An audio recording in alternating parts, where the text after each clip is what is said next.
ئەو نەخۆشخانەیە نەک لە شاری هەولێر بەڵکو لە هەرێمی کوردستان و دەتوانین ببینین لە عێراقیش گەورەترین نەخۆشخانە دەبێت بۆ شەرپەنجە و هەموو دیزاین و ئامێرەکانی وا پلانی بۆ دانراوە کە بە شێوەیەکی ستانداردی جیهانی بێتن و ڕەوشی چارەسەریش بە دڵنیاییەوە کاریگەری دەبێت لەگەڵ ئەم نەخۆشخانە.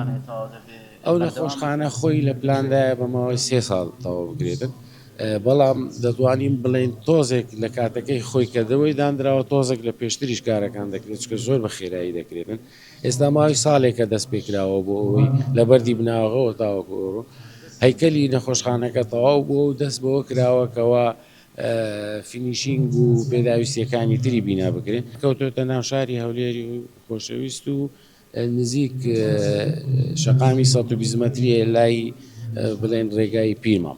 بە دڵنیاییەوە ئێمە ئومێد دەکەین خەڵک تووشی نەخۆشی نەبێتن، بەڵام ئەوانەی کە توش بوون بە دڵنیاییەوە ئەو نەخۆشخانەش دەبێتە یەکێک لە پاڵپشتی بۆ ئەوی بتوانین چارەسەری باشتر و کوالیتیەکی باشتر پێشکەش بە هاوڵاتیان باش.